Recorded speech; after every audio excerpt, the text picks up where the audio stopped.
ప్రభు నామానికి మహిమ కలుగును గాక. హల్లెలూయా, హల్లెలూయా. ప్రియ దేవుని బిడ్డలారా, ఈ సమయంలో ఈ యొక్క వాక్యాన్ని మనము దేవుని యొక్క మహిమ కొరకు జాగ్రత్తగా విందాం. దయచేసి చూడండి, యెషయా గ్రంథము 41వ అధ్యాయము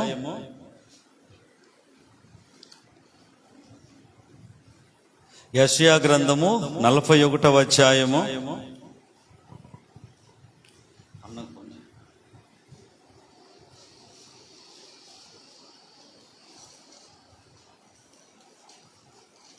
9-10 వచనాలు. బూది గంతముల నుండి నేను పట్టుకొని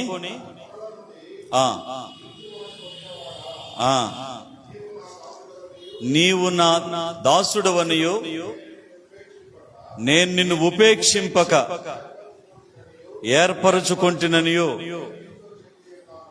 నేను నీతో చెప్పి ఉన్నాను,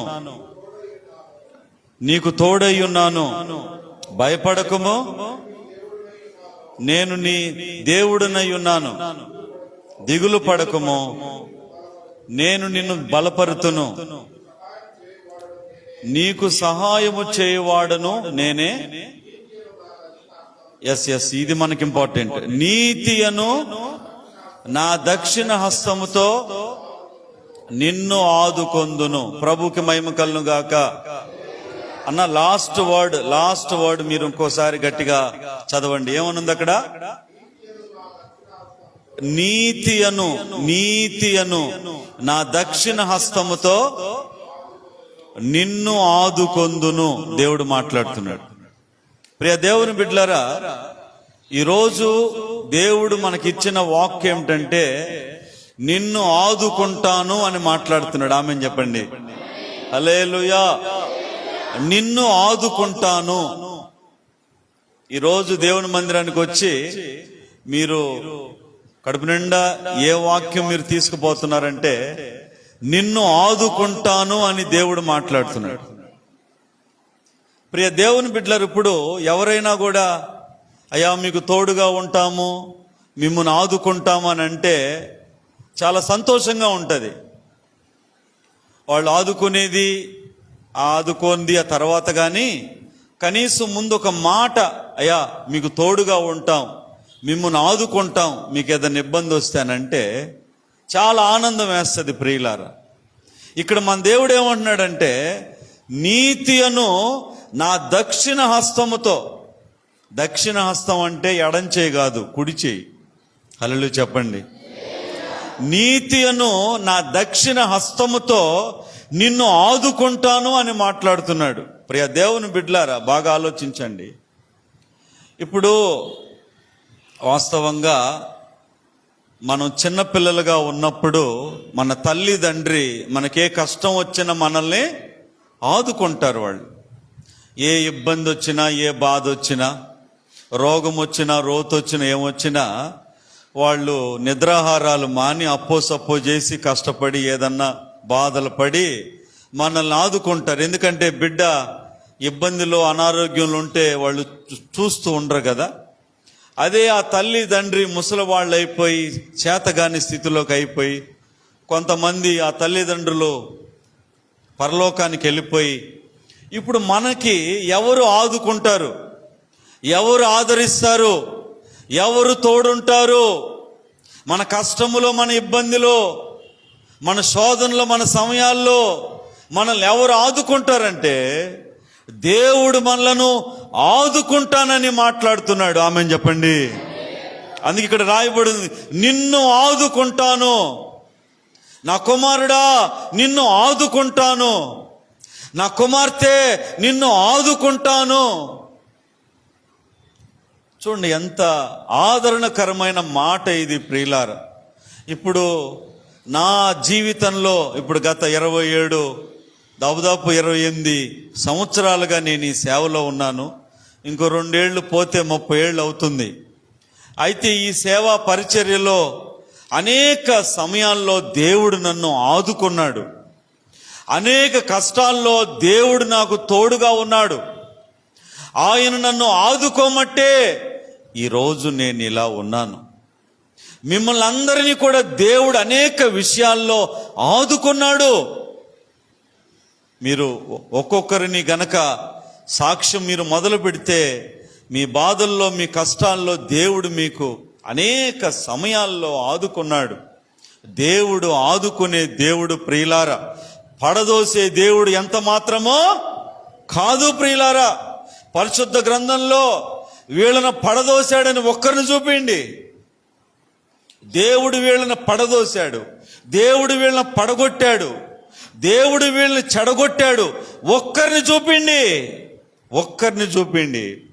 ఇంకా పడిపోయిన వాళ్ళని పైకి తీశాడు, కృంగిపోయిన వాళ్ళని లేవనెత్తాడు, దరిద్రులను ఉన్నత స్థానాల మీద ఆయన కూర్చోపెట్టిన దేవుడు. ఆమేన్ చెప్పండి. హల్లెలూయా. ప్రియ దేవుని బిడ్డలు, అందుకనే మన దేవుడు ఆదుకునే దేవుడు. మీ జీవితంలో ఎన్నడూ మర్చిపోవద్దు, ఆయన ఆదుకుంటాడు. అయితే ఒక్క మాట, ఆయన ఎవరిని ఆదుకుంటాడు? ఎవరిని ఆయన ఆదుకుంటాడంటే, ఎవరు ఆయన మీద ఆనుకుంటారో వారిని ఆయన ఆదుకుంటాడు. అర్థమైందా? మళ్ళీ నేను చేస్తా.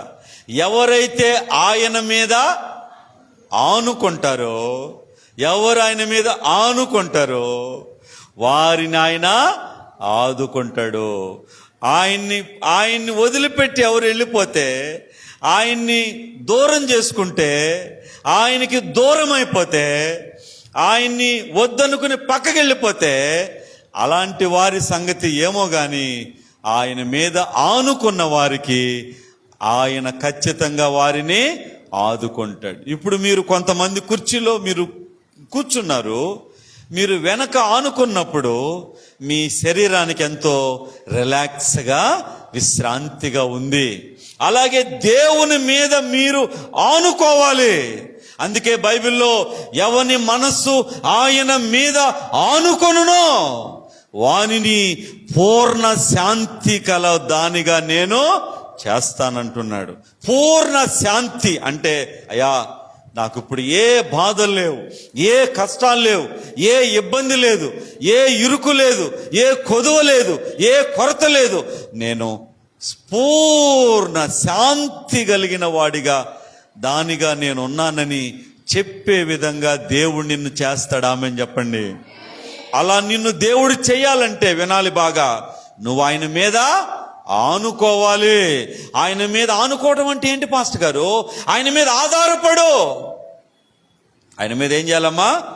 ఆధారపడాలి. ఈ మధ్య నాకు కల వచ్చింది, నేను ఇంట్లో కూడా చెప్పలేదు, మీకే ఫస్ట్ మీకు చెప్తున్నాను, బాగా వినండి. ఆ కళ ఏంటంటే, ఎక్కడో ఒక మీటింగు, అందరూ ఆడియన్స్ విశ్వాసులంతా కూర్చున్నారు, సేవకులంతా చాలా మంది ఉన్నారు, నాకు వాక్యం ఇచ్చారు. అప్పుడు నేను వాక్యం చెప్పడానికి ఇలా డయాస్ మీద నుంచుని ఉన్నాను. వాళ్ళు చెప్పమంటే నేను వాక్యం చెప్పలేకపోతున్నా. అంటే నేను ఏం చెప్పాలా అని పేజీలు నేను తిరగేస్తా ఉన్నా. ఏం చెప్పాలని సమయం అయిపోతా ఉంది. ఒక్కోసారి నేను బైబిల్ కూడా ఫోన్లో కూడా చూసుకుంటా, వెంటనే ఫోన్లో కూడా చూసుకుంటా ఉన్నా. అది ఫోన్ చూస్తూ ఉన్నా, అది బైబిల్ చూస్తూ ఉన్నా, నాకు ఏం చెప్పాలో కల్లోనే నాకేం అర్థం కావటంలా.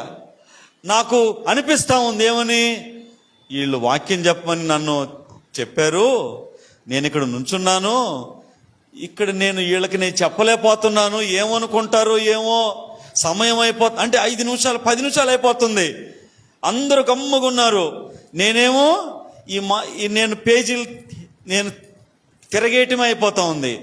అలా జరుగుతున్న క్రమంలో లోపల నేను బాధపడతా ఉన్నా. నేను వాక్యం చెప్పలేకపోతున్నాను, వీళ్ళు నన్ను ఏమనుకుంటారో ఏందో అని చెప్పి అనుకుంటా సమయం అయిపోతుందని బాధపడుతున్న సమయంలో ఒక మాట వినపడుతుంది. అదేంటంటే, యెహోవా రక్షణ ఆధారమని చెప్పు, నేనే నిన్ను ఆదుకుంటానని చెప్పు.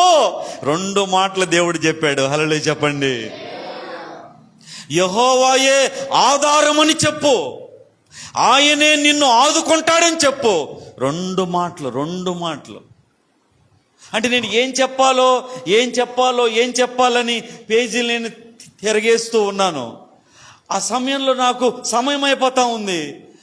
ఏంది ఇంత సమయం అయిపోతుంది, గమ్ముగా నేను ఈ తిరగేస్తున్నాను, ఏమనుకుంటారు ఏమో వీళ్ళంతా అని చెప్పి అనుకుంటున్న సమయంలో దేవుడు అందిస్తున్నాడేమని, యెహోవాయే రక్షణ ఆధారము, యెహోవాయే ఆధారమని చెప్పు, ఆయనే నిన్ను ఆదుకుంటాడని చెప్పు. రెండు మాటలండి, స్పష్టంగా నేను విన్నాను ప్రియులారా.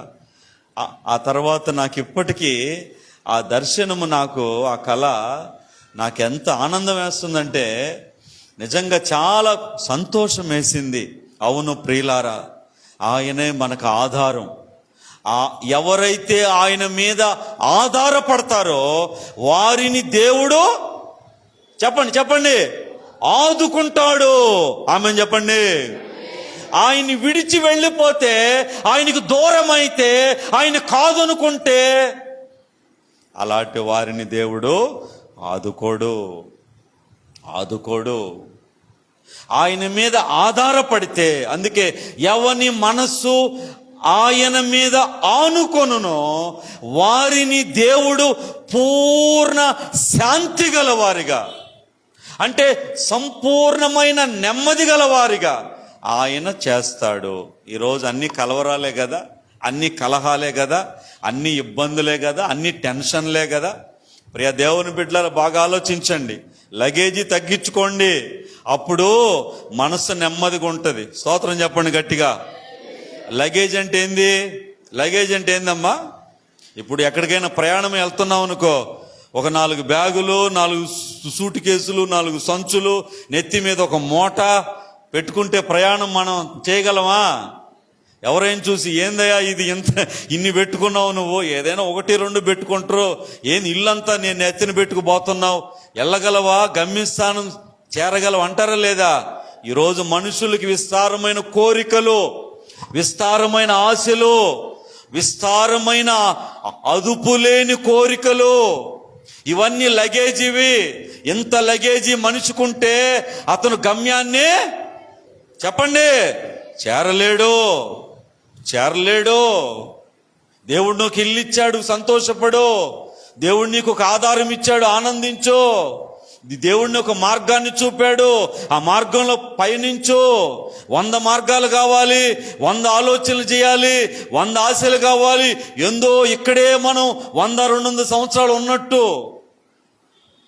ప్రియ దేవుని బిడ్డలు, ఈ మధ్యన ఒకటి చదివా. అదేంటంటే 80 ఏళ్ళు వస్తే బాడీలో ఉన్న అవయవాలన్నీ కూడా అవి వాటికే ముసలితనం వచ్చేస్తుందంట ప్రియులారు. అంతే కదండి, తల్లి గర్భంలోంచి స్టార్ట్ అయిన అవయవాలు పనిచేసి గుండె నిమిషానికి ఎన్నన్నా 72 సార్లు కొట్టుకుని ఆకుండా కొట్టుకుని ఇక 80 ఏళ్ళు వచ్చారు కదంట, అలసిపోద్దంట ప్రియులారా. కిడ్నీ క్లీన్ చేసి అది అలసిపోద్దంట ప్రియులారా. పేగుల్లోకి ఆహారం పంపించి అరిగించి అవి అలసిపోతాయి ప్రియులారా. ఇవన్నీ బాడీలో అవయవాలు. నేను పైకి బాగున్నానే, నేను బాగానే శరీరం అవి తిని శరీరం ఇంకా ముడత రాలేదు, లోపల ముడతలు వచ్చేసినాయి, లోపల అలసిపోయినాయి, లోపలన్నీ డల్ అయిపోయినాయి. అందుకే 80 ఏళ్ళు వస్తే ప్రతి సంవత్సరం ఒక బోనస్ కింద లెక్క. హల్లెలూయా. ప్రతి సంవత్సరం ఒక బోనస్. అంటే 81 అయితే అబ్బా సూపర్, 82 ఇంకా సూపర్. అంటే మనిషి ఆయుష్ ఎంత అండి? మనిషి ఆయుష్ 70 సంవత్సరాలు, అధిక బలం ఉంటే 80. ఇంత మాత్రానికి ఇంత లగేజీ అవసరమా? లగేజ్ ఎక్కువైతే ప్రయాణం చేయగలడా? మరి ఈరోజు మనిషికి విస్తారమైన ఆశలు, విస్తారమైన కోరికలు, అదుపులేని ఏమండి ఎవరు కూడా నిగ్రహించలేని కోరికలు. ఎందుకు ఇదంతా ప్రియులారా? నెమ్మది లేకుండా విస్తారమైన ధనముండుట కంటే నీ సన్నిధిలో ఒక మూల కూర్చుండుట చాలా ఆశీర్వాదము. నెమ్మది లేకుండా అంటే ఎప్పుడు కలహాలు, కలతలు, టెన్షన్స్, బాధలు. ఏం చేయాలని అందుకే ప్రియ దేవుని బిడ్డలారా, నీ మనస్సు దేవుని మీద ఆనుకుంటే ఆయన నిన్ను చెప్పాలి, ఆయన నిన్ను గట్టిగా చెప్పండి అమ్మా, ఆదుకుంటాడు, నిన్ను ఆదుకుంటాడు. నువ్వు ఆయన మీద ఆనుకుంటే నిన్ను ఆయన ఆదుకుంటాడు. ఇదే ఈరోజు టాపిక్. నువ్వు ఆయన మీద ఆనుకుంటే ఆయన నిన్ను ఆదుకుంటాడు. నాకు నేనే నేను బయటపడగలను, నాకు నేనే నేను దీన్ని ట్యాకిల్ చేయగలను, నాకు నేనే దీన్ని నేను దీన్ని హ్యాండిల్ చేయగలను. నువ్వెంత కాలం అనుకుంటావో, వాళ్ళున్నారు వీళ్ళున్నారని ఎంతకాలం ఎవరెవరి మీద ఆధారపడతావో అంతకాలం ఆయన నిన్ను ఆదుకోడు. ప్రియ దేవుని బిడ్డలారా, ఆయన మీద నువ్వు ఆనుకుంటే ఆయన నిన్ను చెప్పండి. ఆర్థిక సమస్యలా? ఎందుకు ఈ ఆర్థిక సమస్యలు వచ్చినాయి అంటే నీకు ఫైనాన్షియల్ డిసిప్లిన్ లేదా? అప్పు ఇస్తున్నాడు కదని ప్రతి ఒక్కరి దగ్గర అప్పు చేయటం దేవుడికి ఇష్టమా? చెప్పండి. ప్రాక్టికల్గా మనము వాక్యాన్ని మాట్లాడుకోవాలి. ఏమండి, పావల ఆదాయానికి రూపాయి ఖర్చు పెడితే ఒక రోజుకు నువ్వేమవుతావో? రోడ్డు మీద ఉండవా? పావల ఆదాయానికి రూపాయి ఖర్చు పెడితే రోడ్డు మీద ఉండవా? దేవుడు వివేకం కలిగి బతకమన్నాడా లేదా? తెలివి కలిగి ఉండమన్నాడా లేదా? మెలకు కలిగి ఉండమన్నాడా లేదా? అప్పులు ఇస్తున్నారు కదా అని ఇచ్చిన చోటల్లా మనం తీసుకుంటే ఒకరోజు కట్టొద్దా? కట్టాలా వద్దా? కట్టాలి కదా. అప్పు తీసుకోవడానికి భయపడాలి కదా. ఈ అప్పు నేను తీసుకుంటున్నా, ఇది కట్టగలనా లేదా అనే కనీస అవగాహన ఉండాలి కదా. నువ్వు విస్తారంగా అప్పులు చేసి అప్పులు పాలైపోయి దేవా అంటే దేవుడిని అప్పు చేయమన్నాడా? చెప్పండి. మన పెద్దలు ఏమన్నారు? అప్పు చేసి పప్పుకూడు తినడం కంటే ఆ పూటకి గంజి పోసుకుని తినడం చాలా మేలు కదా. కాబట్టి ప్రియ దేవుని బిడ్డలారా, నీకు ఆర్థికమైన ఇబ్బందులా? ఎందుకైనా ఆర్థిక ఇబ్బందులు ఎందుకు అవ్వాల్సి వచ్చింది? ఎందుకైనా ఈ విధంగా ఎందుకు అవుతున్నాయి? దానికి మార్గం ఏంటి? సొల్యూషన్ ఏంటి? ఎట్ట చేయాలి? దేవుణ్ణి అడుగు. ఎప్పుడు నీ ఆలోచన ప్రకారం నువ్వు వెళ్ళొద్దు. బైబిల్ ఏం చెప్తుందండి? నీ సొంత ఆలోచన పక్కన పెట్టు అంటుందా లేదా? నీ ఆలోచన పక్కన పెట్టు, దేవుని ఆలోచన నువ్వు తీసుకో, దేవుని ఆలోచన ప్రకారం నువ్వు నడువు. అనారోగ్యం వచ్చింది, డాక్టర్ దగ్గరికి వెళ్తాం. డాక్టర్ ఏం అడుగుతాడు? నీ అలవాట్లు అడుగుతాడు. నీ అలవాట్లకి డాక్టర్కి ఏ సంబంధం అండి? అవునా కాదా? ఏమక్క, నీకు అనారోగ్యం వచ్చింది, డాక్టర్ దగ్గరికి వెళ్తావు, మందులే రాయుడు. నువ్వేం చేస్తావు? ఏం తింటావు? తాగుతావా? సిగరెట్ తాగుతావా? నువ్వు సిగరెట్ తాగితే ఆయనకేం పని అండి? నువ్వు మందు తాగితే ఆయనకేం పని? నీ అలవాట్లతో ఆయనకేం అవసరం? అంటే నీ అలవాట్లే నీ ఆరోగ్యాన్ని నిర్దేశిస్తాయి. నీ అలవాట్లే కదా నీ ఆరోగ్యాన్ని ఇచ్చేది, పోగొట్టేది నీ అలవాట్లే కదా. అందుకైనా నీ అలవాట్లు అడుగుతున్నాడు. ఒకవేళ ఉంటే మాంచుకుంటున్నాడు. నీకు ఆర్థిక ఇబ్బందులా? ఎందుకు అప్పులు చేసావు? ఎందుకు అప్పులు చేయాల్సి వచ్చింది? ఎందుకు ఇన్ని అప్పులు ఎందుకు అయ్యావు? కారణం ఏంటి? ఎవరు చేయమన్నారు నిన్ను? ఎందుకు చేశావు? ఇక దానికి అంతు పంతు లేదా? 10 రూపాయలు వడ్డీ అంటే నువ్వు తీసుకున్నావు. ఎందుకు తీసుకున్నావు? 10 రూపాయలు వడ్డీ అంటే సామాన్యమా? కట్టగలనా లేదా? ఆలోచన వద్దా? ప్రతి విషయంలో డిసిప్లిన్ ఉండాలి. హల్లెలూయా చెప్పండి. డిసిప్లిన్ ఉండాలి, వివేకం ఉండాలి, మెలకు ఉండాలి. ఏదో దేవుణ్ణి నమ్ముకున్నాం కదని గుడ్డి ఎద్దు చేయాలో పడ్డట్టు మనం ఉండకూడదు. దేవుని యందు వివేకం కలిగి ఉండాలి, మెలకు కలిగి ఉండాలి, బహు జాగ్రత్తగా ఉండాలి. ఇప్పుడు ఎవరన్నా ఏదైనా వచ్చి చెప్తారు, అమ్మ ఇది చేయమ్మా, ఒక్కసారి 10 లక్షలు వస్తాయి అంటారు. నమ్మతావు, మునిగిపోతావు. మన దేవుడు ఏమన్నాడు? మెలకు కలిగి ఉండమన్నాడు. అవునా కాదా?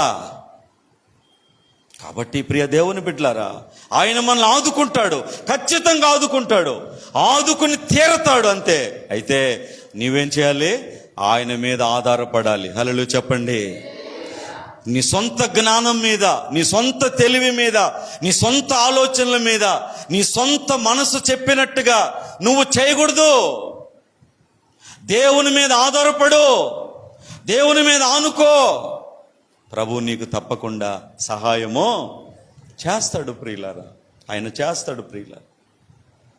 ఒక వాక్యం చూద్దాం. నిర్గమాకాండములో ఒక వాక్యం చూద్దాం. నిర్గమాకాండము 2వ అధ్యాయము, నిర్గమాకాండము 2వ అధ్యాయము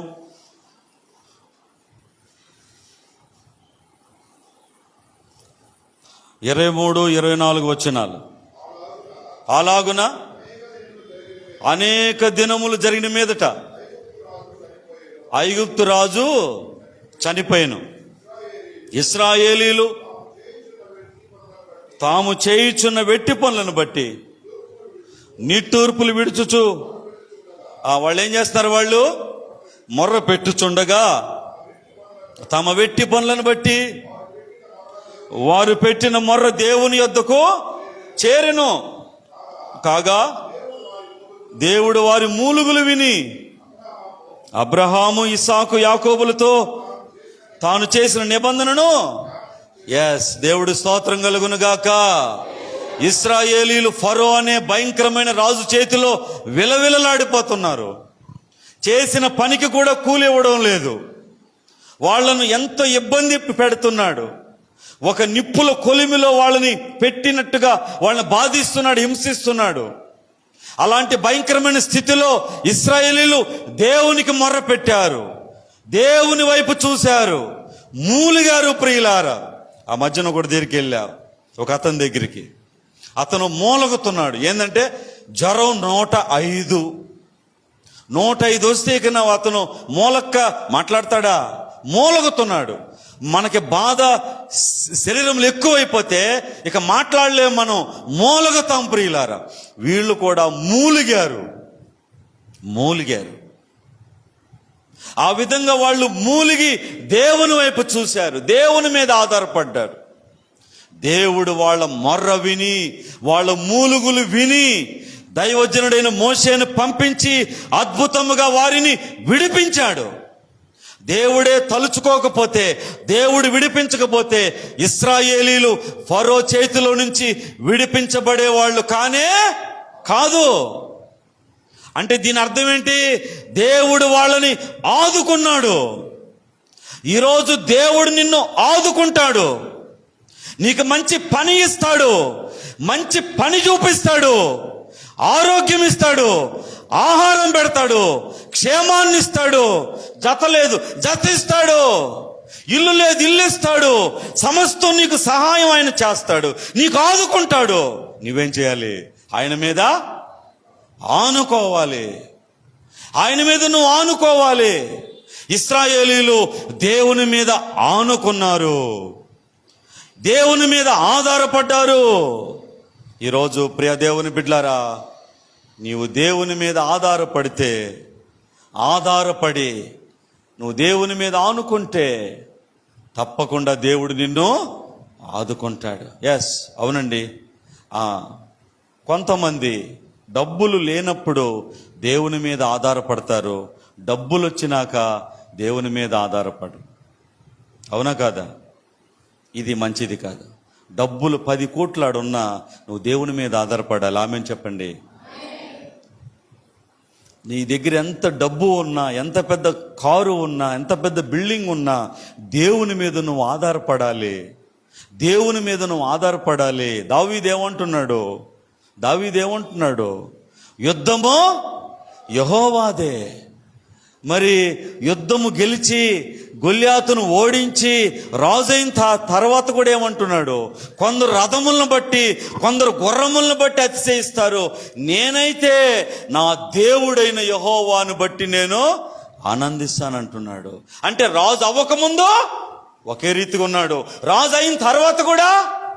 చెప్పండి, నువ్వు ఇల్లు కట్టకముందు, ఇల్లు కట్టినాక, డబ్బు సమకూడక ముందు, డబ్బు సమకూడినాక, మంచి స్థాయి రాకముందు, మంచి స్థాయి వచ్చినాక, ఎప్పుడైనా నీతిమంతుడు ఎప్పుడు ఒకే రకంగా ఉంటాడు. ఆమె చెప్పండి.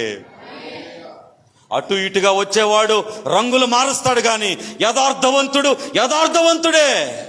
ఈ ప్రేమ కర్మ అన్నవాడు ఎప్పుడు ఇట్టే ఉంటాడు. ఇన్ని సంవత్సరాల నుంచి నన్ను నా బోధ వింటున్నారు. ఎప్పుడైనా మనుషుల మొహమాటాలకి నేను వాక్యం నుంచి చెప్పానా?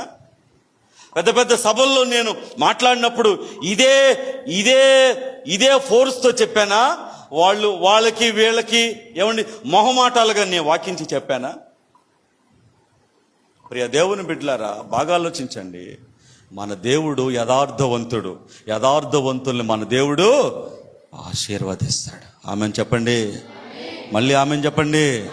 మూడోసారి ఆమెన్ చెప్పండి. యథార్థవంతుల్ని దేవుడు ఆశీర్వదిస్తాడు. ప్రియులరా, అటు ఇటుగా ఎంతకాలం డబ్బు రాకముందు ఒక భక్త్యా, డబ్బు వచ్చినాక ఒక భక్త్యా, బండి కొనకముందు ఒక భక్త్యా, బండి కొన్నాక ఒక భక్త్యా. ఇలా మనం ఉండకూడదు కదా. దావీదు రాజు ఏమన్నాడు? యుద్ధము యెహోవాదే అన్నాడు. దేవుని మీద ఆధారపడ్డాడు. అప్పటికి రాజు అవల అతను చిన్నవాడు అన్నవాళ్లను చూడటానికి యుద్ధంలోకి వచ్చాడు. అప్పుడు రాజు లేదు, ఏమీ లేదు. అసలు దావీదు అనే పేరు ఎవడు తెలీదు. దావీదు అనే పేరు ఎవడో తెలీదు. ఇప్పుడు రాజు అయ్యాడు, రాజ్యానికి రాజు అయ్యాడు, కింగ్ అయ్యాడు. చుట్టుపక్కల దేశాలందరికీ దావీదు అనే వ్యక్తి రాజు అయ్యాడని అందరూ తెలిసిపోయింది. అందరూ దావీదుకి ఎవరిని నమస్కరిస్తున్నారు, గౌరవిస్తున్నారు, అధికారం అన్నీ ఉన్నాయి. ఇప్పుడేమంటున్నాడు? కొందరు రథములను బట్టి, కొందరు గుర్రములను బట్టి అతిశయిస్తారయ్యా. నేనైతే నా దేవుడిని బట్టి నేను అతిశయిస్తా. హల్లెలూయా చెప్పండి. ఇది యథార్థమైన భక్తి. ఈ విధంగా దేవుని మీద నువ్వు ఆధారపడాలా. ఎప్పుడు దేవుని మీద నువ్వు ఆధారపడాలా. ఆయన మీద నువ్వు ఆనుకోవాలా. అప్పుడు ఆయన నిన్ను ఆదుకుంటాడు. ఆమేన్ చెప్పండి. ఆయన నిన్ను ఆదుకుంటాడు. ఏమండి, వ్యాధి వచ్చినప్పుడు ఆయన ఆదుకుంటాడు. శత్రువులు నీ మీదకి వచ్చినప్పుడు నిన్ను ఆదుకుంటాడు. ప్రియ దేవుని బిడ్డలారా, ఈ సేవ గత 27-28 సంవత్సరాల క్రితం నేను ప్రారంభించినప్పుడు ఆ వెంకటేశ్వరపురం దగ్గర ఆ కింద ఉన్న కాలనీలకు నేను ఫస్ట్ అక్కడ బాడుకు వచ్చాను. అప్పటికి మ్యారేజ్ అవ్వలేదు, ఒంటరిగా వచ్చాను అక్కడికి. అప్పుడు అక్కడ ఒక ఇల్లు బాడుకు కడిగితే గవర్నమెంట్ కట్టించిన మిద్దెది, అందులో సగం చేశారు. అంటే చిన్న ఒక చాపంత గదేది. ఆ గదిలోనే ఆ రోజుల్లో 300-400 నాకు కరెక్ట్గా తెలీదు బాడుగా. అందులో ఉన్నాను. ఫ్యాన్ లేదు, ఏమి లేదు. అందులో ఉండి సువార్త ఈ చుట్టుపక్కల చేసి, అప్పటికి ఫ్లైఓవర్ లేదు, ఏమీ లేవు, రాజుపాలెం హైవే లేదు, నథింగ్, ఏమీ లేదు ప్రియులారా. అప్పుడు ఇక్కడే చుట్టుపక్కల పరిచర్య చేస్తూ పత్రికలు అందిస్తూ ఉన్నాను. ఒకసారి ఇట్టనే ఒకరోజు మంచి ఎండ, నేను వచ్చింది ఏప్రిల్ నెలలో, మంచి ఎండాకాలం అది. అప్పుడు ఒకసారి ఇట్టే సువార్త పత్రికలు అందిస్తూ అది సాయంకాలం 7 గంటల కట్ట ఇంటికి వచ్చాను. వచ్చి వంట చేసుకోవటానికి శక్తి లేదు. స్టవ్ అయితే ఉన్నట్టుంది, కానీ నేను వంట చేసుకోలేక అటనే పడిపోయినాను. ఫ్యాన్ లేదు కదా, చెమట, భయంకరమైన చెమట. అప్పుడు ఆకలేస్తూ ఉంది. నేనున్న గదికి పక్కనే ఒక ఆమె ఉంది. ఆమె పక్క హిందువురాలు, సాయిబాబా భక్తురాలు. అయ్యా, అప్పుడే ఏదో సినిమా వచ్చిందంట, సాయిబాబా సినిమా నువ్వు చూసావా అని అడిగింది. చూడలేదమ్మా అన్న. అయితే ఒకసారి చూడనింది. సరేలే అమ్మా అన్న. ఆమెనెందుకు మనం కాదనాలా అని చెప్పేసి గమ్ముగా ఆ రాత్రి గమ్ముగా పడుకున్నా. ఆమె 9:30కు వచ్చి, అయ్యా బాబు ఏమన్నా తిన్నావా అనింది. తిన్నాను లెక్క అన్న. ఆకలేస్తూ ఉంది, మనసు బాధపడతా ఉంది. ఎందుకంటే ఇక్కడ నాకు ఎవరు లేరు, దేవుడి కోసం వచ్చాను, చాలా వేదన పడతా ఉన్నా. ఎట్ట చేయాలి, ఏం చేయాలి, నో బ్యాక్గ్రౌండు, మనకెవరు లేరు, వెనక ముందు ఎవరు లేరు. దేవుడి కోసం వచ్చాను, మనసు బాధపడతా ఉన్నా, ఎట్ట చేయాలా ఏంది ప్రభు అని. ఆకలేస్తూ ఉంది, చెమట పడతా ఉంది. ఆ రాత్రి దేవుని సన్నిధిలో బాధపడతా అప్పుడు రాసే ఒక పాట. నీ వాక్యమేనా పాదములకు దీపము, నీ వాక్యమేనా జీవితానికి ఆధారము. అంటే నీ వాక్యమే నా జీవితానికి ఆధారం అని నాకు తెలియకుండానే, నేనేం పెద్ద కవి కాదు, మా నాయనోళ్ళు పెద్ద కవులు కాదు, నాకేం తెలీదు, కానీ ఆ బాధల్లో నుంచి ఆ పాట వచ్చింది. అందుకే ఆ చరణం కూడా, ఆకలి చేత అలమటించగా ఆవేదనలో కృంగియుండగా, ఆకలి చేత అలమటించగా ఆవేదనలో కృంగియుండగా, ఆకలి తీర్చిన నీ వాక్యమే ఆదుకున్నది, నీ వాక్యమే. అంటే దేవా, నీ వాక్యమే నన్ను ఆదుకుందని నేను ఆ పాట రాసుకొని ఆ రాత్రి ఆ కళ్ళనీళ్ళతో పాట రాసుకుని మళ్ళీ దాన్ని పేపర్ మీద రాసుకున్నా. సెల్ లేదు, ఏం లేదు కదా అప్పుడు, సెల్ ఫోన్లు అప్పటికి రాలా. అప్పుడు అది పాడుకుంటా అట్లా ఉన్నాను ప్రియులారా. ఇలా అనేక విషయాల్లో దేవుడు నన్ను ఆదుకున్నాడు. అప్పుడు ఇక్కడ ఆ రోడ్లో వెంకటేశ్వరం ఎదురుగుండా అక్కడంతా రోడ్లో చిన్న చిన్న గుడిసెలు వేసుకుని కొంతమంది ఉండేవాళ్ళు. ఒకరోజు నేను ఇట్టనే సాయంకాలం 7 గంటలప్పుడు తిరిగి రూమ్కి వెళ్దామని అట్లా వచ్చి ఒకరింటి ముందు నుంచున్నా. ఆయన రిక్షా తొక్కుతాడు, ముస్లిం. ఆయన వచ్చి, ఎవరు బాబు అన్నాడు. అయ్యా, నాది పాస్టర్ గారిని అన్న. అన్నం తింటావా అన్నాడు. ఆయన క్రిస్టియన్ కాదు. అన్నం తింటావా, నాకేం ఆకలేస్తుంది, మళ్ళీ తింటానంటే ఏమనుకుంటాడనని సరే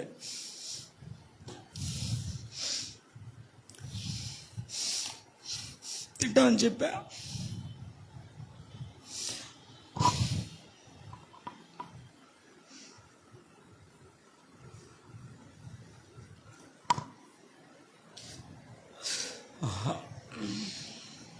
అప్పుడు ఆయన తీసుకెళ్ళి అన్నం పెట్టాడు లోపలే, ఆయన చిన్న గుడిసెలో తీసుకెళ్ళి.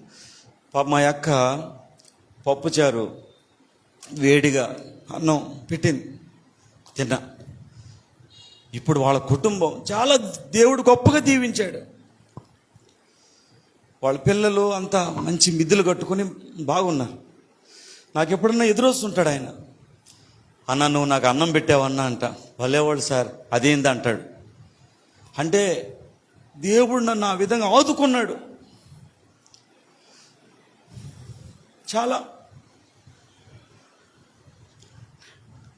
చాలా విషయాల్లో దేవుడు ఆదుకున్నాడు. ఓకే, ఇంకొక అద్భుతమైన విషయం కూడా చెప్పేదా. ఈ మందిరం కట్టేటప్పుడు ఈ పక్కనున్న ఆమె నా మీద చాలా కక్ష కట్టి మందిరం కట్టనివ్వకూడదని ప్లాన్స్ వేస్తూ ఉంది. నాకు తెలీదు. ఆమె కొన్ని సంవత్సరాలుగా నన్ను ఇబ్బంది పెడుతుంది, మమ్మల్ని చాలా ఇబ్బంది పెడుతుంది. అన్నీ ఓర్చుకుని ఉన్నాం. దేవుడు మందిరం కాదు అంటే అమ్ముకుని వెళ్ళిపోయేవాళ్ళం.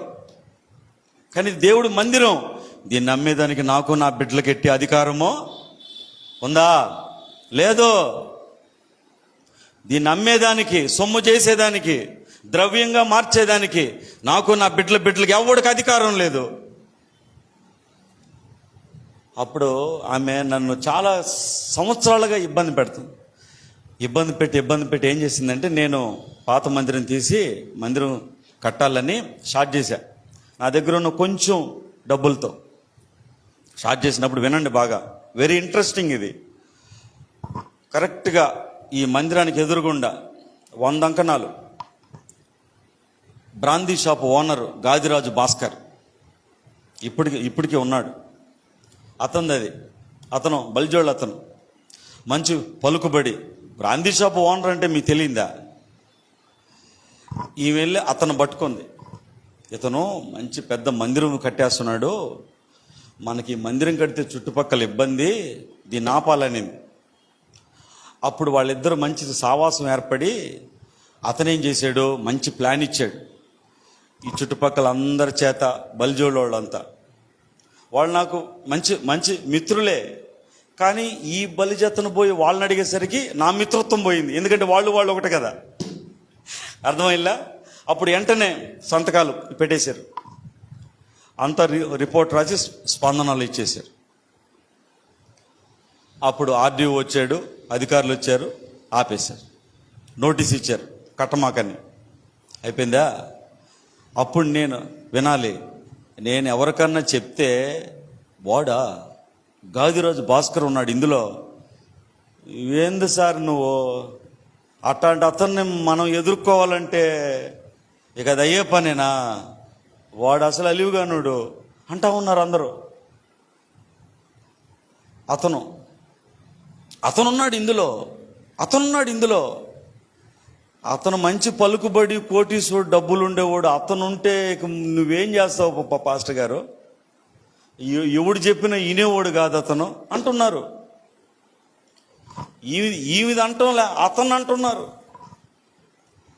అప్పుడు ఏం చేయాలా, ఎట్ట చేయాలా, ఒక్కడనే పోరాడుతూ ఉన్నా, ఏం చేయాలా, మంచి కరోనా టైం అది, ఏం చేయాలి, ఎట్ట చేయాలా అని చెప్పి ఒకరోజు పాస్టమ్మ నేను అతని ఇంటికి వెళ్ళి అతన్నా, ఇది దేవుడు మందిరం అన్నా, దీని జోలికి రావద్దన్నా, కొంచెం మీరు అర్థం చేసుకోండి అని నేను అతను కాళ్ళు పట్టుకున్నా. ఎస్, దేవుడి కోసం. హల్లెలూయా చెప్పండి. దేవుడి కోసం. అతను వద్దని వెనక జరిగాడు. అన్న దండం పెట్టి, అన్న జోలికి మీరు రావద్దన్నా అన్న. ఆ తర్వాత వచ్చాము, ప్రార్థన చేసుకుంటా ఉన్నాం. ఒకరోజు అలా ఒక 20 రోజులు, నెల గడిచిపోయింది. ఒకరోజు ఆమె కూర్చుని తిడతా ఉంది,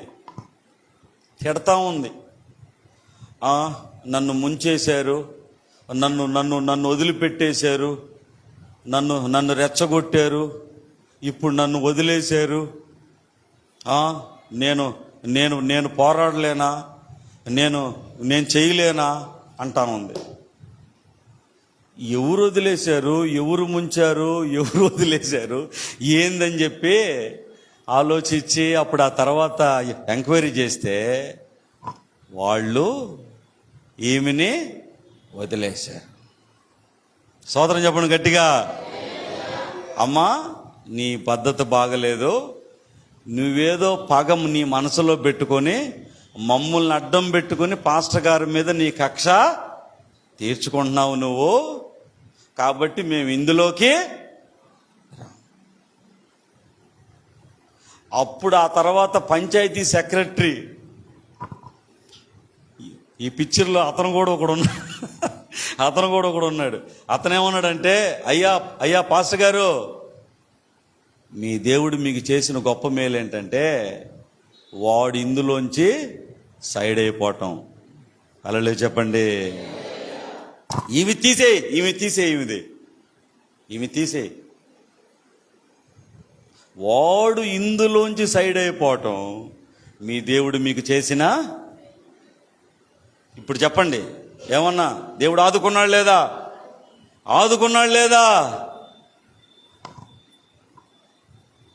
ఇంకొక న్యూస్, వాడే దాన్ని అమ్ముకుని ఇక్కడి నుంచి. దేవుడు ఆదుకుంటాడు.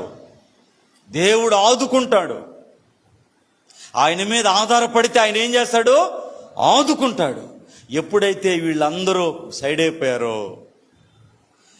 వాళ్ళందరిని ఆధారం చేసుకుని పెట్టింది కదా, ఎవళ్ళైతే వీళ్ళందరూ వెళ్ళిపోయారో ఇక ఆమె ఒంటరిది అయిపోయి ఆమె అప్పుడే ఆమె జీవనరాలన్నీ కుంగిపోయినాయి. వాళ్ళని చూసి ఇకనే ఉంది, భాస్కర్ ఇన్వాల్వ్ అయ్యాడు, అతను ఇన్వాల్వ్ అయ్యాడు, వాళ్ళు ఇన్వాల్వ్ అయ్యారు, వీళ్ళు ఇన్వాల్వ్ అయ్యారు, ఇప్పుడు పాస్టర్ ఏం చేస్తాడు, ఇవన్నీ మాట్లాడుతూ ఉండింది. ఇప్పుడు ఇన్వాల్వ్ అయిన వాళ్ళందరినీ దేవుడు ఏం చేశాడన్నా, పంపించేశాడు లేదా? దేవుడు ఆదుకుంటాడు, ఖచ్చితంగా ఆదుకుంటాడు. వ్యాధి వచ్చినా ఆదుకుంటాడు, బాధలు వచ్చినా ఆదుకుంటాడు. శోధనలు వచ్చిన ఆదుకుంటాడు, ఆహారం లేదా ఆదుకుంటాడు. ఆనాడు ఏలియా భయంకరమైన కరువు కాలములో దేవుడు ఏలియా పోయి ఏమండి అక్కడ కిద్రోను వాగు దగ్గర మస్తకి ఆ యొక్క వృక్షము కింద కూర్చుని ఆయన బాధపడుతూ ఉంటే కాకుల ద్వారా దేవుడు ఆదుకున్నాడా లేదా? ఆదుకున్నాడు. దేవుడు ఆదుకుంటాడు ప్రియులారా, ఆయన ఆదుకుంటాడు. నిన్ను నన్ను మనలందరినీ ఆయన ఆదుకుంటాడు. అందుకే ఇక్కడ ఏముంది? నీతి అను నా దక్షిణ హస్తముతో నేను నిన్ను ఆదుకుంటాను. నా జీవితంలో అనేక కష్టాల్లో దేవుడు నన్ను ఆదుకున్నాడు. ఒకసారి పాత మందిరంలో మా చిన్న బిడ్డ శ్యాము, వాడికి పగలంతా విరోచనాలు అయిపోయినాయి. ఏమి చేయాలో అర్థం కాని స్థితి. హాస్పిటల్ పోవడానికి డబ్బులు లేవు, 2000 మాత్రం ఉంది. అప్పుడు రవి చిన్నపిల్లల ఆసుపత్రి అని, అదే మంచి ఫేమస్, అది అక్కడికి వెళ్ళాం. నా దగ్గర ఉన్న 2000 దెబ్బకైపోయినాయి. వాళ్ళు అన్నారు అడ్మిట్ చేయాలి, సెలైన్లు పెట్టాలి, బిడ్డ నీరసంగా ఉన్నాడు, విరోచనలు అవుతున్నాయి, అది ఇది మీరు ఉంచాలన్నారు. అయ్యా మా దగ్గర డబ్బులు లేవన్నాం. డబ్బులు లేకపోతే మీరు గవర్నమెంట్ హాస్పిటల్కి వెళ్ళిపోండి అన్నారు. మందులు రాసిమంటే వాళ్ళు మందులు రాయిచ్చారు, కానీ కొనేదానికి కూడా డబ్బులు లేవు. అప్పుడు ఇక మేమేం చేసామంటే అది బిడ్డను తీసుకొని ఆ రోజు మందిరానికి వచ్చి ఆ రోజు రాత్రి మందిరంలోనే పెట్టుకొని రాత్రి అంతా ప్రార్థన చేశాం ప్రియులారా. అయ్యా మా దగ్గర చూస్తే ఏం రూపాయి లేదు, హాస్పిటల్కి వెళ్ళాలంటే పరిస్థితి లేదయ్యా, నీవే అని రాత్రి అంతా బిడ్డను పెట్టుకుని ప్రార్థన చేశాం. తెల్లారికి దేవుడు కొంత నెమ్మదిచ్చాడు. సరిగ్గా తెల్లారి 6 గంటలకల్లా ఆ గాంధీ గిరిజన కాలనీ దగ్గర ఒక ఆయన ఉండేవాడు, ఆనందరావు అని పెద్ద ఆయన దగ్గర ఒక లోనా ఉండేది. లోనా వేసుకుని మేమేదో ఫోన్ చేసినట్టుగా తటక్కనే 6 గంటలకల్లా వచ్చేసి తలుపు తట్టాడు, మందిరం తలుపు. ఎవరని తీస్తే ఆయన. అప్పుడు మీరు ఎలా ఉన్నారు ఏందని అడిగి, అయ్యా ఇట్ట బిడ్డకి బాగలేదంటే, అప్పుడు అసలు కనీసం మీకు టిఫిన్కైనా ఉన్నాయని, టిఫిన్ కూడా డబ్బులు లేవు. అప్పుడు ఆయనే టిఫిన్ తెచ్చిచ్చి 200 ఇచ్చి ఆయన వెళ్ళాడు. ఈ విధంగా అనేక విషయాల్లో దేవుడు ఆదరించాడు ప్రియులారా. చాలా విషయాల్లో ప్రియులారా. అప్పుడు ఒకసారి ప్రతి ఆదివారం అప్పుడప్పుడు సువార్తలకు వెళ్ళేవాడిని. ఒకసారి గండవరం అని సువార్తకి వెళ్ళాను. అప్పుడు నేనే కరెంటు తగిలించుకునేది, నేనే బాక్సులకి కనెక్షన్ ఇచ్చుకునేది, నేనే వాక్యం చెప్పేది. ఇక్కడి నుంచి బస్సులో వేసుకుని ఆ సామాన్లు ఎత్తుకుని వెళ్ళేది. ఒకసారి కరెంటు నేను వెళ్ళేసరికి పొద్దుగుకుపోయింది. కరెంటు ఒకటి తగిలిచ్చాను ప్రియులారా, ఆ రెండోది వచ్చి నాకు తగులుకుంది. ఒకటి తగిలిచ్చాను, రెండోది వచ్చి ఆకు తగులుకుంది. అప్పుడు నేను గబాలు పక్కకి వెళ్ళిపోయినా. అప్పుడు అక్కడ ఉన్నవాళ్ళు ఏం సార్ మీరు అట్ట తగిలిస్తున్నారు, గౌక్కుని ఏమైనా ఇబ్బంది అయితేని వాళ్ళు అరిశారు. నాకు కూడా చాలా భయం వేసింది. అట్లా అనేక కష్టాల్లో అనేక ఇబ్బందుల్లో దేవుడు ఆదరించాడు. ఒకసారి అప్పుడు అక్కడ ఆ రూములో ఉన్నప్పుడు ఈ సువార్తల్లో నేను ఎరుగుతా ఉన్నప్పుడు ఆకలి అనేక ఇబ్బందుల్లో ఉన్నప్పుడు నేను రైల్వే ట్రాక్ దాటుతా ఉన్నాను. కరెక్ట్గా రైల్వే ట్రాక్ ఒక అడుగు యువతలకేసాను, రైలు వెళ్ళిపోయింది. నాకు ఒక్కసారి జల్లునింది. అంటే నిరోమయం, ఏం చేయాలో అర్థం కాదు, ఎట్ట చేయాలో అర్థం కాదు. మా వెనక మా మామవాళ్ళు, మా అన్నలు, మా వాళ్ళు ఎవరు పాస్టర్లు ఎవరు లేరు, అంతా హిందూ బ్యాక్గ్రౌండ్. నేను ఒక్కడినే దేవుని నమ్ముకుని ఆయన సేవని కోసం ఇక్కడికి వచ్చి నాకేం తెలీదు. నేను ఎక్కడ ఒక పాస్టర్ గారి కింద నుండి ట్రైనింగ్ చేసింది ఏం లేదు, బైబిల్ ట్రైనింగ్ తీసుకుని ఇక్కడికి వచ్చేసి నాకేం తెలీదు. నా అనేవాడు ఎవడు లేడు. ఏం చేయాలో అర్థం కాని స్థితిలో అట్లా ఆలోచించుకుంటూ రైల్వే ట్రాక్ దాటాను. అడుగు తీసి యువతేసి రైలు వెళ్ళిపోయింది. నాకేం అర్థం కాల. దేవా అని చెప్పి అక్కడే అరిశాను. ఇట్లా అనేక విషయాల్లో దేవుడు ఆదరించాడు, ఆదుకున్నాడు. ప్రియ దేవుని బిడ్డలారా, ఆయన ఆదుకునే దేవుడు. హల్లెలూయా చెప్పండి. ఆయన ఆదుకుంటాడు. ఈరోజు నువ్వు అనేక కష్టాల గుండా వెళుతున్నావు, కన్నీరు గుండా వెళుతున్నావేమో, అనేక ఇబ్బందుల్లో ఉన్నావేమో. దేవుడి మీద ఆధారపడు. ఒకటే కాన్సెప్ట్, నువ్వు ఆయన మీద ఆనుకుంటే ఆయన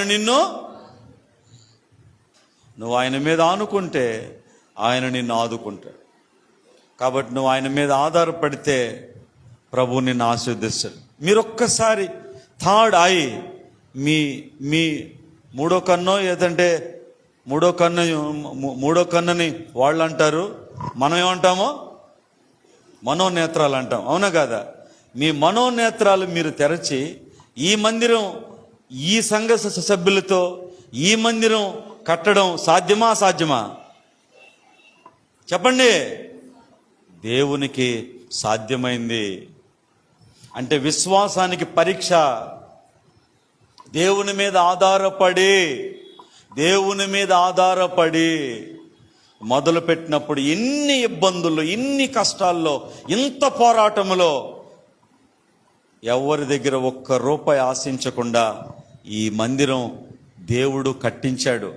నేను నా జీవితంలో ఎప్పుడు నేను కట్టాను అని నోటమ్మట రాదు. ఆయన కట్టించాడు. త్వరలో పైన కూడా ఆయన కట్టిస్తాడు. పరిశుద్ధ మందిరంగా పైన దేవుడు మనకి నిర్మిస్తాడు. దేవుడు ఆశీర్వదిస్తాడు. ఎందుకంటే ఇది సెంట్రల్ చర్చ్. దీని కింద అనేక సంఘాలు ఉన్నాయి, ఇంకా అనేకవి దేవుడిస్తాడు. ఆమెను చెప్పండి. మన పరిచర్యని దేవుడు ఆశీర్వదిస్తాడు, మన మినిస్ట్రీని మన దేవుడు ఆశీర్వదిస్తాడు, మా పిల్లల్ని దేవుడు ఆశీర్వదిస్తాడు. అనేక మంది పేద బీద సంఘాలకి ఆదరణగా ఈ పరిచర్య ఉండబోతోంది. ఎంతో మందిని ఈ పరిచర్య ఆదుకోవాలని మేము ఆశపడుతున్నాం. ఎందుకంటే ప్రియ దేవుని బిడ్డలారా, చనిపోయి ఎవరికి ఇవ్వాలి? ఈరోజు నువ్వు కట్టే ఇల్లు ఎవరికి ఇవ్వాలి? ఈరోజు నువ్వు సంపాదించిన బంగారు ఎవరికి ఇవ్వాలి? అది ఎవరు తినాలి? దేవుని పని చేస్తే పరలోకంలో శ్రేష్టమైన దీవెన ఉంది. ఇది ముమ్మాటికి సత్యము ప్రియులారా, ముమ్మాటికి ఇది సత్యం. ఆలోచించండి. ఆ మధ్యన ఒకసారి డబ్బులు మారిపోయినప్పుడు మా మచిలీపట్నంలో ఒక డాక్టర్ ఏం చేసిందంటే, ఆ రాత్రి డబ్బులన్నీ గొట్టేసి కాల్చి పారేసిందంట ప్రియులారా. డబ్బులు మారిపోయినప్పుడు, ఎందుకంటే ఏదో వాళ్ళు లిమిట్ కూడా చెప్పారు, ఒక్క మనిషి ఇంతే డిపాజిట్ చేయాలి. ఈమె కాడ కోట్లాది రూపాయల క్యాష్ ఉంది, ఏం చేయాలి? డబ్బు. అక్కడికి మిగిలిన డాక్టర్లు, మిగిలినటువంటి నర్సులు, పనిచేసేవాళ్ళు, గేపర్లు అందరికీ అయ్యా ఇదిగో 5 లక్షలు అంతా మీరు డిపాజిట్ చేయని ఇచ్చేసింది. అయినా ఇంత ఉంది, ఏం చేస్తుంది ఆమె?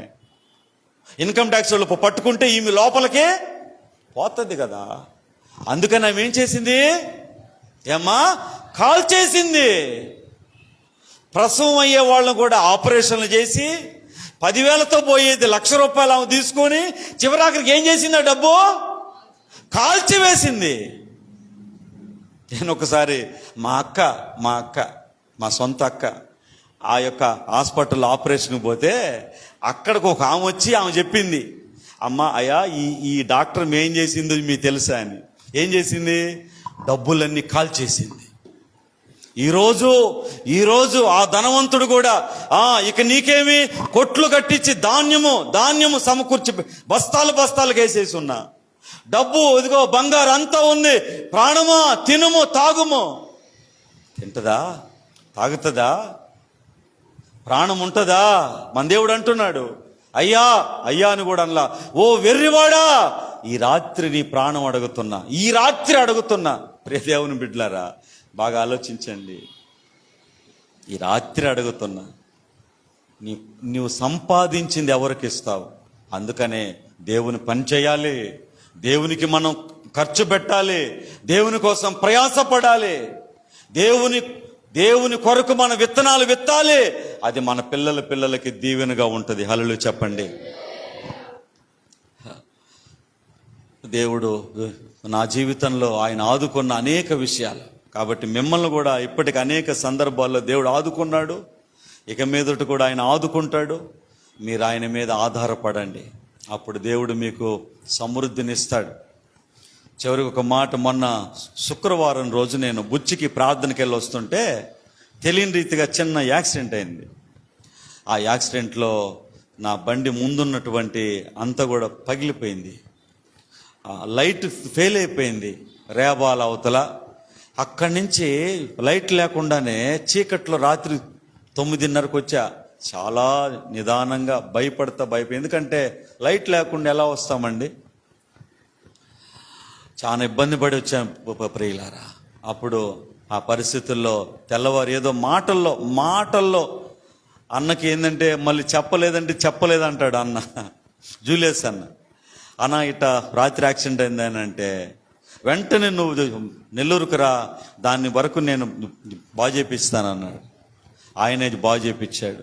ప్రియ దేవుని బిడ్డలారా, మనం ఆయన మీద ఆధారపడి మనం ఆయనకి ఏం చేస్తే మన రుణం మనకు తీరుతుందండి. కాబట్టి ఇంతకాలానికి, ఇన్ని సంవత్సరాలకి దేవుడు నాకు ఇచ్చిన అక్క చెల్లెలు, అన్నదమ్ములు, మీరందరూ బాగుండాలని, దేవునిలో ఎదగాలని, విశ్వాసంగా ఉండాలని. ఇప్పుడు చిన్న బిడ్డ యవనస్తుడు సాక్ష్యం చెప్పాడు. దేవునిలో బలపడాలి, దేవుని మీద ఆధారపడాలి. మనం వెలిగించడమే కాదు, అనేక మంది మనం చెప్పండి వెలిగించాలి. చీకట్లో ఉన్నవారిని వెలిగించాలి.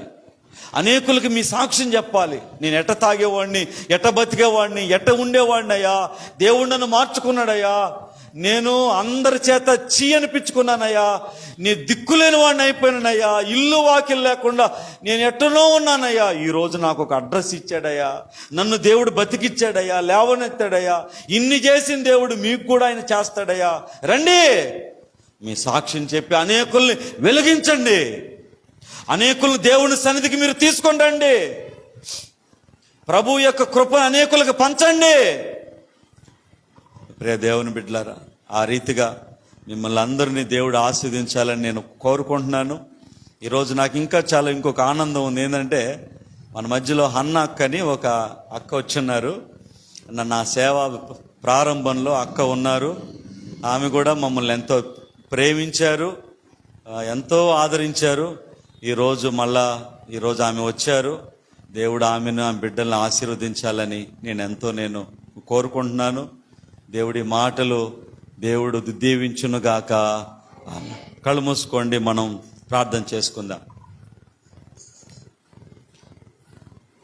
కృపా కనికరం కలిగిన మా దేవ, పరిశుద్ధుడు అయిన మా తండ్రి, ఈ మాటలు దేవుని మాటలు, జీవం కలిగిన మాటలు. అవునయ్యా, నువ్వు ఆదుకునే దేవుడివి అయ్యా, నువ్వు విడిచిపెట్టే దేవుడు కాదు. నువ్వు ఆదుకుంటావు. కష్టాల్లో, ఇబ్బందుల్లో నువ్వు ఆదుకుంటావు. శత్రువుల మీదకి వచ్చినప్పుడు ఆదుకుంటావు. ఆర్థిక ఇబ్బందుల్లో ఆదుకుంటావు. అనారోగ్యములో ఆదుకుంటావు. అందరూ చెయ్యి విడిచినా నువ్వు ఆదుకుంటావు. నువ్వు ఆదుకునే దేవుడివి. ముమ్మాటికి నువ్వు ఆదుకుంటావు. అయితే నీ మీద ఆనుకొనాలి, నీ మీద ఆధారపడాలి. నీ మీద ఆధారపడితే నువ్వు ఆదుకుంటావు. ఎవని మనస్సు నీ మీద ఆనుకొనునో వానిని నువ్వు ఆదుకుంటావు. పూర్ణ శాంతి గలవారిగా నువ్వు చేస్తావు. అయ్యా, ఈ మాటలు విన్న బిడ్డలందరినీ మీరు దీవించి ఆశీర్వదించి, నీ కొరకు బ్రతకాలి, నీ కొరకు జీవించాలి, నీ కొరకు ప్రయాసపడాలి. ఈ లోకంలో మరి దేనికోసం కాదు ప్రభువా, నీ కొరకే అయ్యా, నీ రాజ్యము కట్టుటలో మేము అమితముగా ప్రయాసపడాలి, ఇష్టముగా ప్రయాసపడాలి. మా ధనము, మా బలము, మా జ్ఞానము, మా తెలివి మీ రాజ్యము విస్తరణలో ప్రయాసపడాలయ్యా. అట్టి కృప మా అందరికీ దయచేయమని, బిడ్డలందరినీ దీవించి బలపరచమని యేసు నామంలో వేడుకుంటున్నాం మా తండ్రి. ఆమేన్.